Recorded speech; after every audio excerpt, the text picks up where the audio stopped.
The training deck of the Harmony's Edge hummed with nervous energy as Captain Zexthera watched the human adjust his grip on the practice blade. The Galactic Peacekeeping Corps had seen many species join their ranks over the centuries, but none quite like the humans from the Deathworld called Earth. "Are you certain about this, Marcus?" Zexthera's translator converted her chittering concern into standard galactic, her compound eyes fixed on the human's relaxed posture with unease. "Velthar is our finest combatant. He has never been defeated in ceremonial dueling." Marcus Chen rolled his shoulders, the motion causing several nearby peacekeepers to flinch.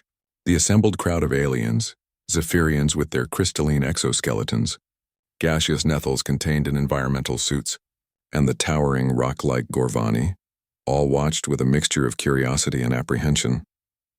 "It's just a friendly match," Marcus replied, his voice carrying that peculiar human trait of understated confidence. "Besides, I could use the practice."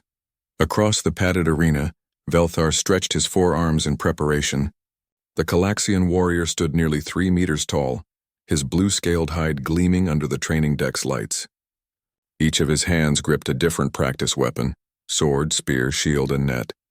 In the 73 years he'd served the Corps, no being had lasted more than 30 seconds against his legendary 4-weapon technique. "The human appears calm," observed Sub-Commander Nith, her gelatinous form pulsing with bioluminescent patterns of anxiety. "Perhaps he does not fully comprehend the danger." "Humans don't process fear like we do," muttered Ensign Crix, his feathered crest flattening against his skull. "I've read the reports from Earth. Their world tried to kill them for millions of years. They adapted by becoming more dangerous than their predators."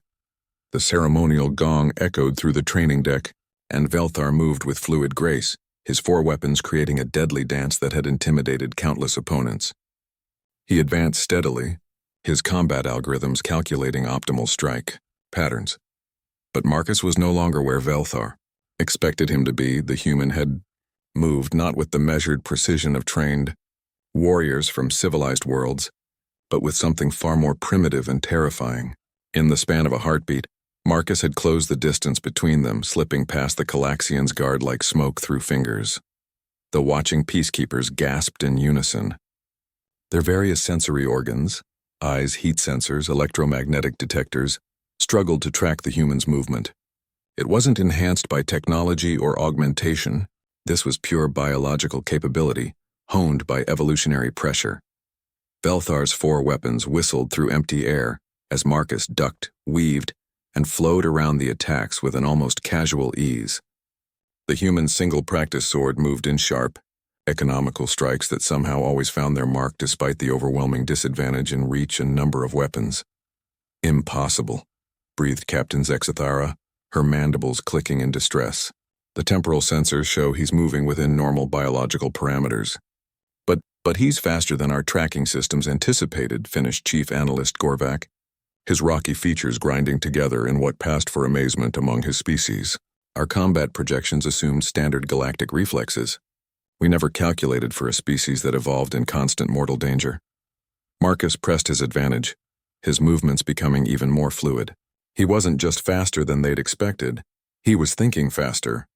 Every dodge seemed to anticipate Velthar's next 3 moves. Every counterattack came from angles that defied conventional combat theory. The Calaxian warrior, despite his decades of experience, found himself increasingly overwhelmed. His 4-weapon technique, perfected through years of study, crumbled against this human who moved like liquid lightning and struck like focused thunder. "He's not just reacting," whispered Navigator Ythmal, her crystalline structure resonating with excitement.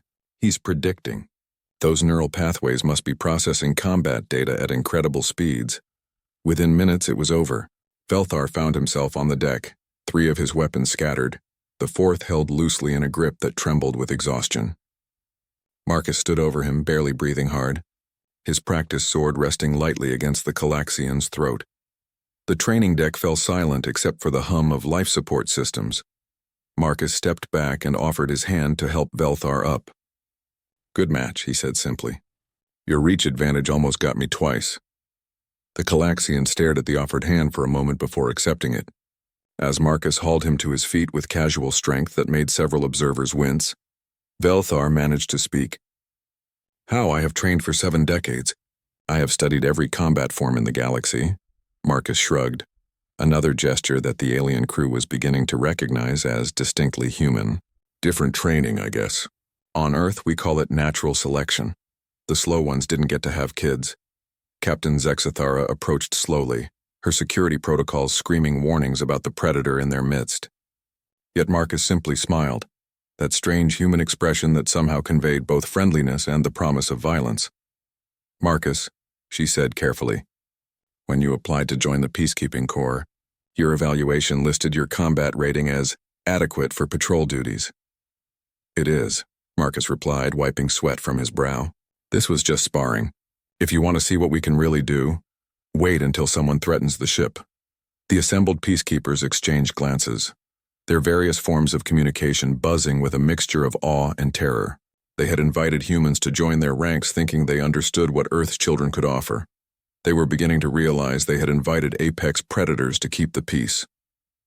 And somehow, that made them feel safer than they ever had before.